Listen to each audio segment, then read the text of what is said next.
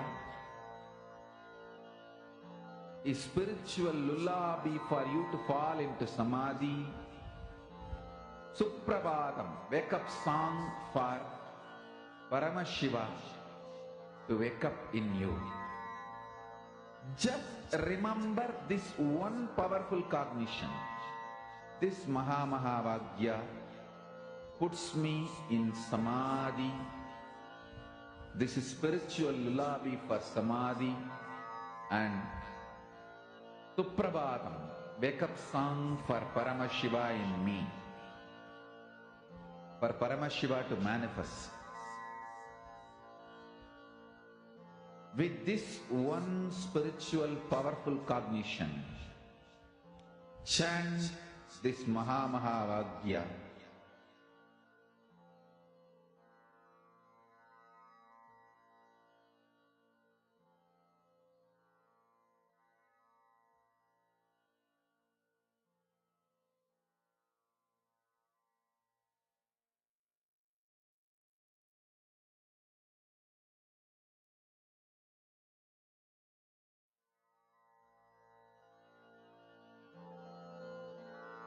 Mahamahavagya, spiritual lullaby for samadhi, and Suprabhatam, wake up call, wake up song for Paramashiva.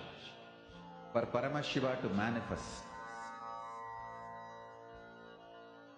With this one spiritual powerful cognition, chant this Mahamahavagya.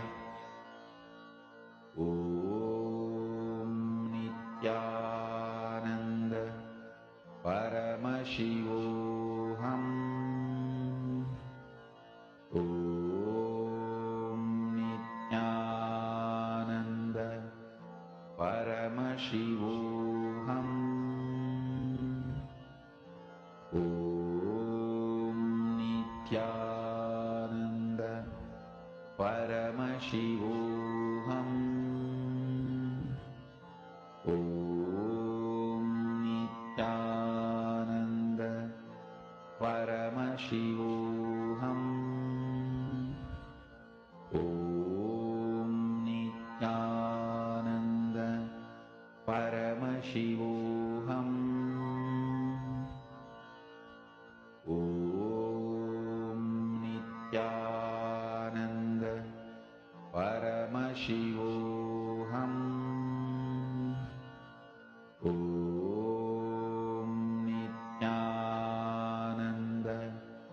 Paramashivoham. Om Nityananda Paramashivoham. Om Nityananda Paramashivoham.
Understand, Mahadeva very clearly says Brahmavit Brahmaiva Bhavati.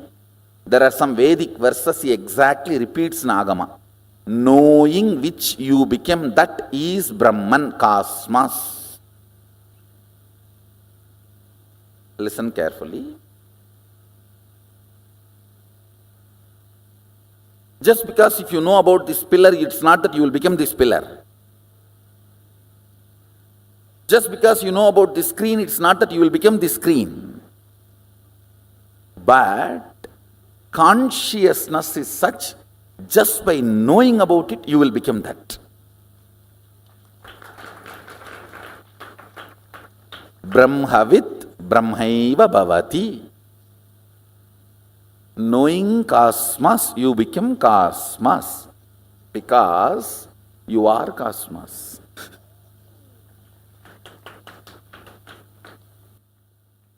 It is like you remembering some of your qualities. Listen.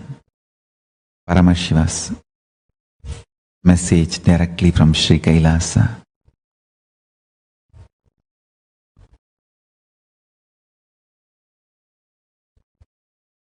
Brahmavit Brahmaiva Bhavati. Knowledge about Brahman, even if it is in the intellectual level,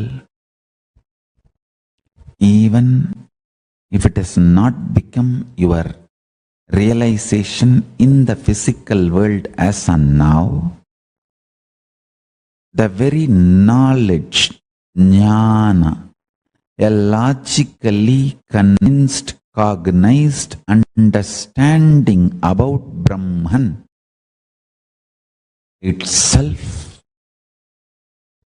is so valuable and important for you. It guarantees Videha Mukti, means Kailasa, when you leave the body. If you digest that Brahma Vidya, knowledge of Brahman, start manifesting as your reality, even while you are living, you live enlightenment. Listen. Even knowledge, knowing is so important.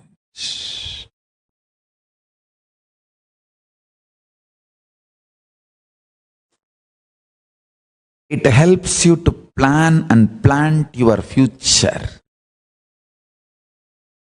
When I say you are Paramashiva, 10,000 powerful cognitions which cannot be uttered by words, the whole thing is packed into that one truth, and I am sending this to you. Listen. Understand?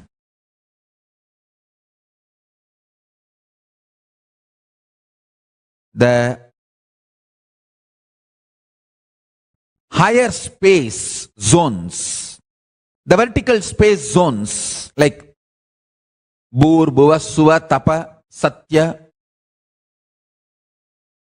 all the lokas, all the different higher worlds, higher existence, and ultimately the Kailasa, highest dimension, highest existence.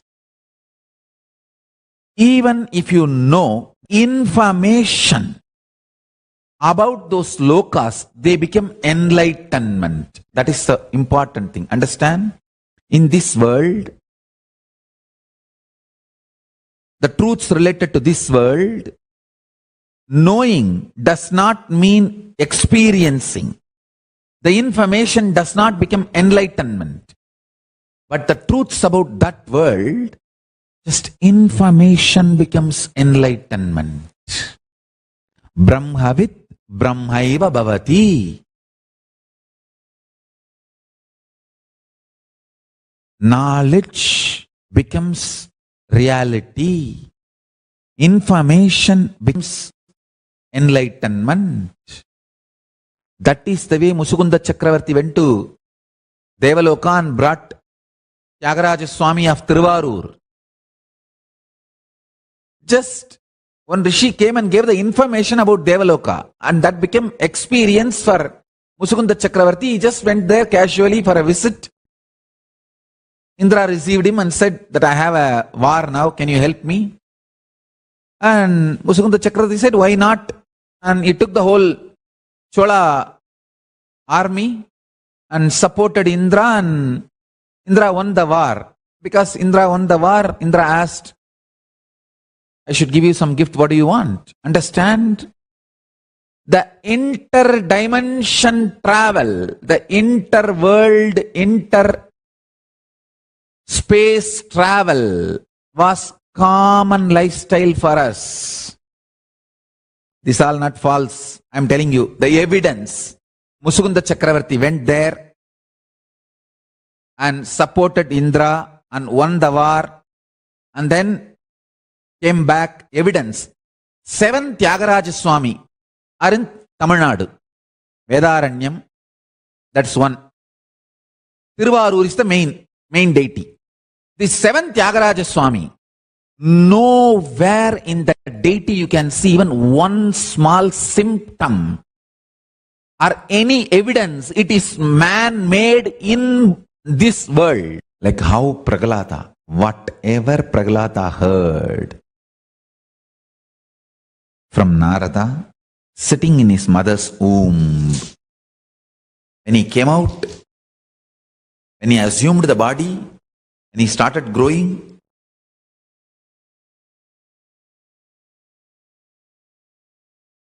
every situation Prahlada faced, he had a solution which he received from Narada.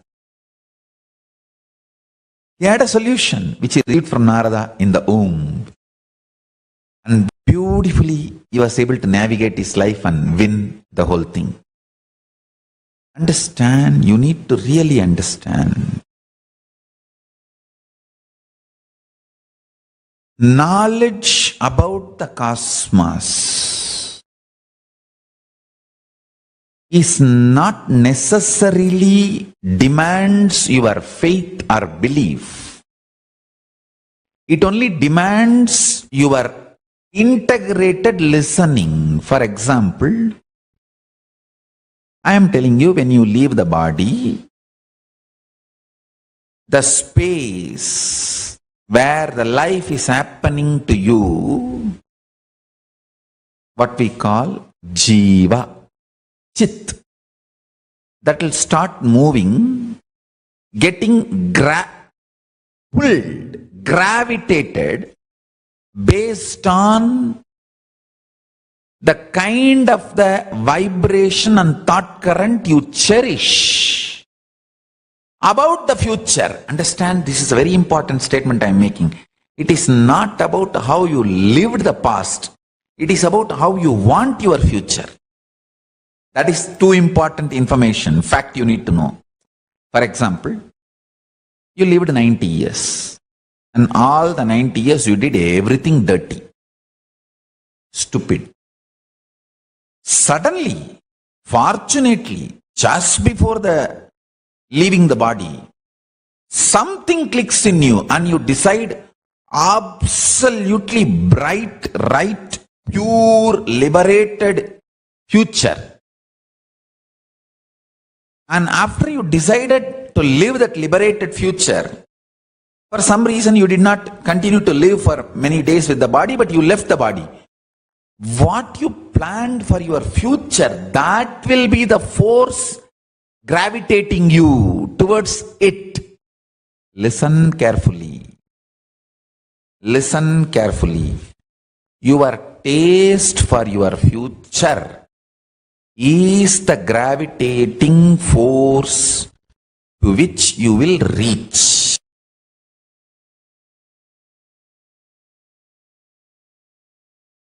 One conscious decision has so much power. I want you to know, one conscious decision has so much power. Especially the weight of the past sits on your muscle memory.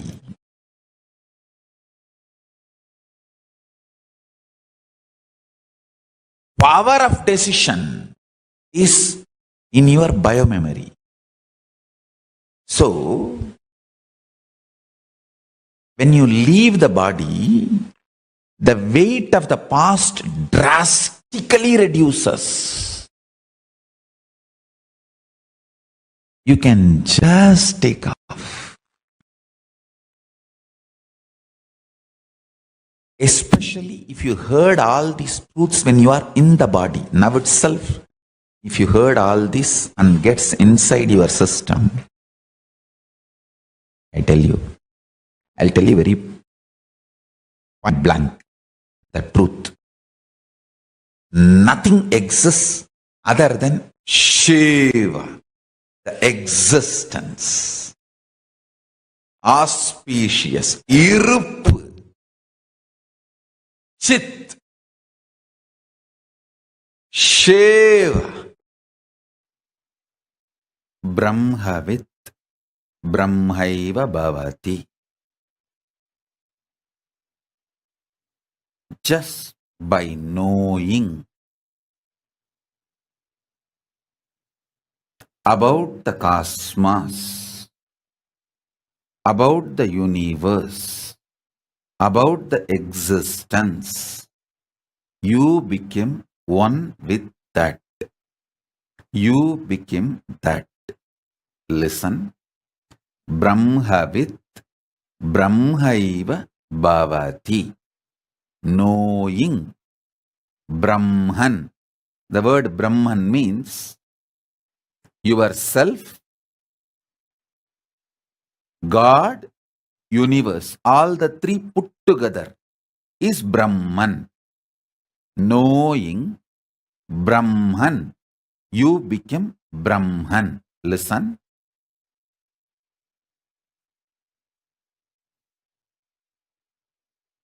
I'm repeating. Knowing about Brahman, you become Brahman. Brahman means Jiva, individual soul, Ishvara, God, Jagat, universe. All the three put together. Cosmos, God, soul. All three put together is Brahman. You, by knowing the Brahman, become the Brahman. You may say, no, so many Brahmins read about all these Shastras. We don't see they have become Brahman. Listen. Hinduism is oral tradition. Shravana, you need to listen from someone with whom you have a conversational relationship. With whom you have a simple conversational relationship. Brahmavit Brahmaiva bhavati. Knowing Brahman, cosmos, you become the cosmos. Knowing is not reading, listening from person who already knows, with whom you have a conversational relationship. That's all. Now, fortunately, all of you have conversational relationship with me. There are some may need little more time to wake up. But the moment you decided to come and sit in front of me, you have taken your first step. So naturally, I will do my million steps. Even if you think you want to take one step towards me, I will take 10,000 steps towards you. If you take one step towards me, I will make million steps towards you. It's my commitment. Understand? It's my commitment.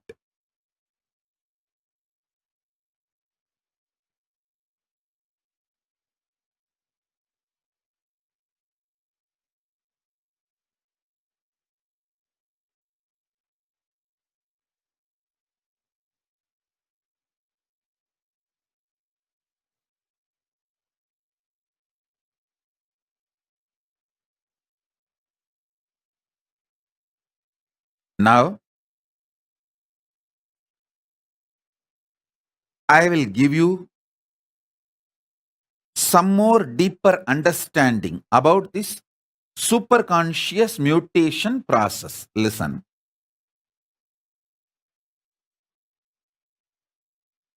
Having conversational relationship with someone who knows Brahman and hearing about the Brahman makes you experience, live Brahman. Two things are most difficult in the life. Finding a person who is a Brahmanyani and having conversational relationship with him. That's all.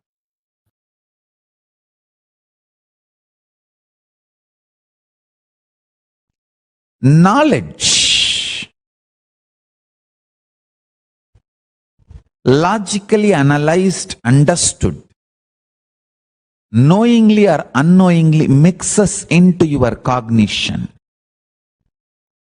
inspires you, triggers you, excites you, awakens you for actions. And I tell you, knowledge about the Brahman, Parabrahman, existence, reality, ultimate reality, universe, cosmos, multiple words I can use. All these words are small, short, but it's like a finger pointing to the moon. The words showing to the ultimate reality, Parabrahma, Paramashiva, Parabrahma Shiva.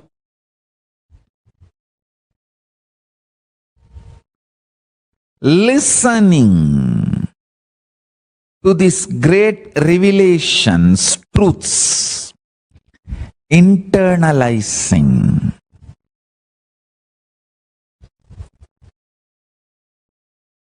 raises the very quality of your existence. Understand? Whatever you consider as you, your life, your perception, all that put together only I call it as your existence. Like your joy, your ability to enjoy, your perceptions, your depth of understanding, your depth of knowledge, your depth of clarity about the reality and the wealth you have and the powers you manifest and the powers you have about on the society and on yourself, on your life. Saraswati, Lakshmi, Durga, everything you have in your life, all put together, I call as your existence. And knowledge about the Brahman just raises the very level of your existence. It gives you a breakthrough, super conscious breakthrough. Understand?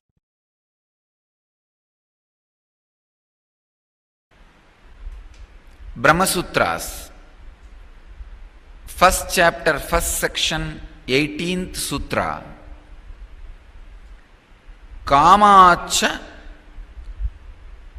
Nanumanapekshah, peksha. Kamacha Nanumanapeksha. Swami Gambhirananda translates this sutra as, there can be no reliance on inference arriving at pradhana owing to the mention of desire. Swami Veereshwarananda translates as, and on account of the word bliss, literally desire, referring to Brahman, you cannot infer Anandamaya is also Brahman, since the suffix Mayat is used to denote modification.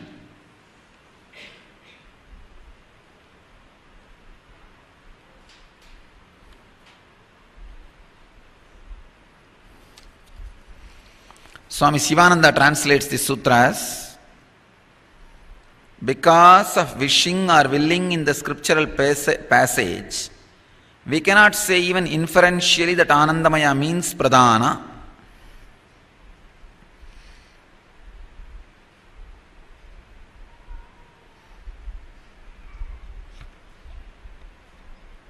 Source, bliss, cannot have desires. Matter, dead, inert, cannot have desires.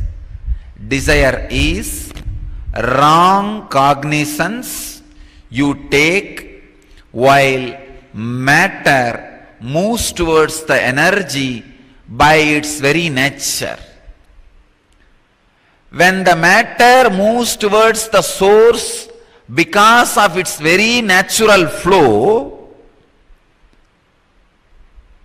you assume, take wrong cognizance that something is wrong in you. You do have desires. You need to either fulfill them or suppress them or reject them or transform them. Still, I do not understand the word transformation. No, really. What do you mean by the word transformation? I don't understand. I wanted all of you to know the word transformation has no meaning in spirituality. When the basic assumption is wrong, what will you transform? For example, now you assume all the trees are, both sides of the roads are running towards you. Now, when you realize you transformed the trees or what? You transformed all the trees running towards you? No. You just realize it is a foolish assumption.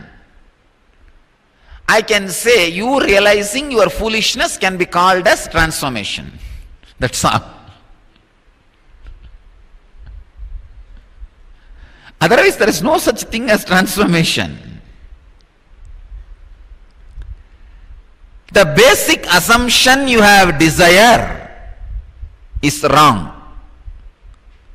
I can say this right sutra exactly for today. After the Kama Dahana, Manmata Dahana, you can open your third eye now. Opening third eye means just realizing, oh God, I am bliss. How can I desire anything? No. If I am matter, dead, inert, how can I desire anything? Matter cannot have any desire. Then where is the desire? Where is the karma? Where is the source of all anguish, suffering, pain, fear? Then where is all this? Understand? By nature, bliss attracts abundance. By nature, matter merges into the energy. This flow, the matter being pulled into the energy, is flow of life. Unfortunately, you have taken the wrong cognizance of that flow. In that chaotic confusion, you started thinking you are running towards matter. It is not. If you are running towards matter, why should you rest into a space where there is no matter exists every day? You just recoil yourself and rest in the deep restful awareness silence every night in the deep sleep. If you have desire, why should you every day get into that space?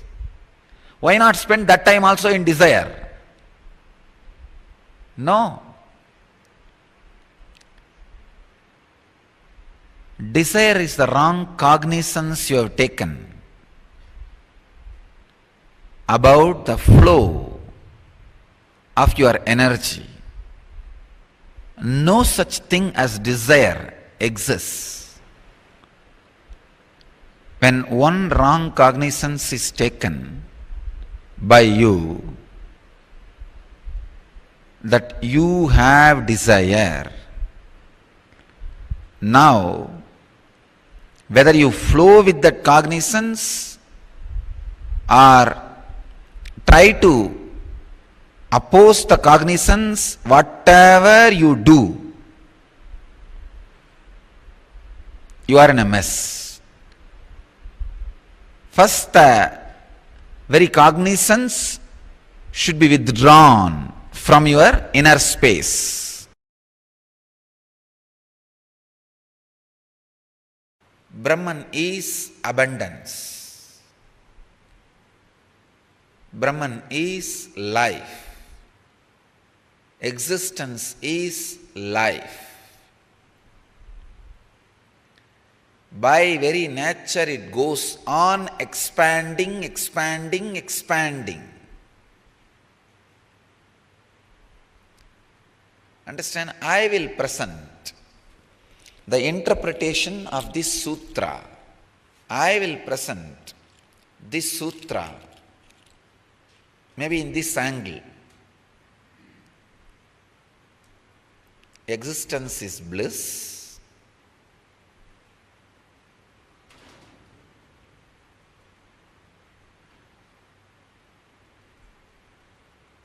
Existence is constant expansion. Please understand. Bliss constantly expands in all dimensions.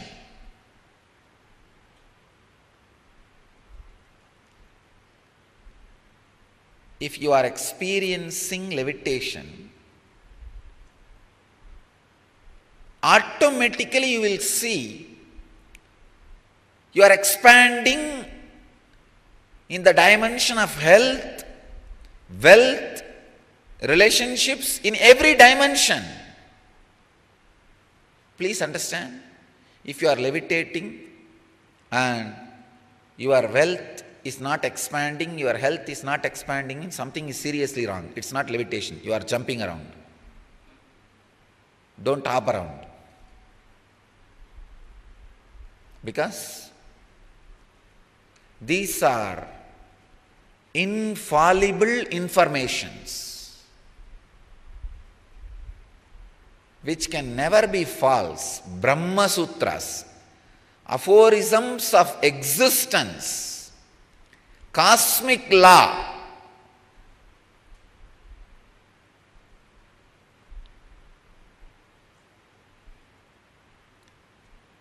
Existence is abundance, constant expansion. Whether it is in the level of understanding, in the level of love, in the level of life, in the level of health, in the level of wealth, whatever may be, but the truth of existence is expansion. Very essence of existence is expansion.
Brahmavid Brahmaiva Bhavati. So beautifully Swamiji has revealed to all of us about how whatever you cognize, the more and more you meditate, try and understand something, you cherish something, you start imbibing that, you start becoming that. That is why Swamiji says, just by even attempting to know the cosmos, you become the cosmos. Listen carefully. Swamiji is saying something very important here. Swamiji said, anything that you cherish as your ideal, what you cherish as your motivation, as your ideal is too important. If you constantly cherish struggle, suffering as your ideal, if you constantly cherish something that causes suffering as your ideal, you will only experience that in your life. You will imbibe that as a part of your life. The cosmos is so profound that everything about the cosmos, the more and more you cherish something about the cosmos, you know something about the cosmos, you become the cosmos. Just by knowing about the cosmos, you become the cosmos. Brahmavid Brahmaiva Bhavati. Whenever you start understanding, whenever you start applying this science, you will see suddenly how the kind of a breakthrough that you manifest. I'm going to request all the participants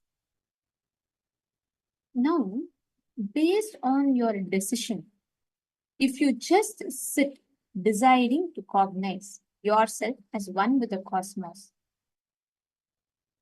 the whole space where you experience that breakthrough, if you sit now and declare that, you will simply make that as a reality for yourself. Literally, you will experience Brahmavid Brahmaiva Bhavati. What was your click? What do you understand? The moment we say Brahmavid Brahmaiva Bhavati, what do you cognize as that?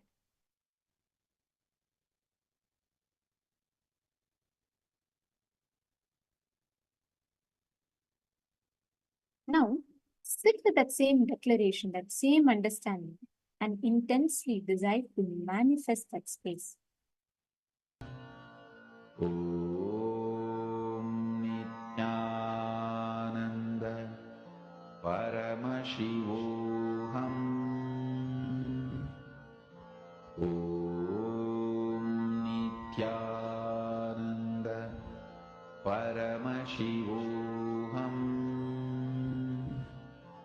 ॐ नित्यानन्द परमशिवोऽहम् ॐ नित्यानन्द परमशिवोऽहम् ॐ नित्यानन्द परमशिवोऽहम् ॐ नित्यानन्द परमशिवोऽहम् ॐ नित्यानन्द परमशिवोऽहम् ॐ नित्यानन्द परमशिवोऽहम् ॐ नित्यानन्द परमशिवोऽहम् ॐ नित्यानन्द परमशिवोऽहम् ॐ नित्यानन्द परमशिवोऽहम् ॐ नित्यानन्द परमशिवोऽहम् ॐ नित्यानन्द परमशिवोऽहम् ॐ नित्यानन्द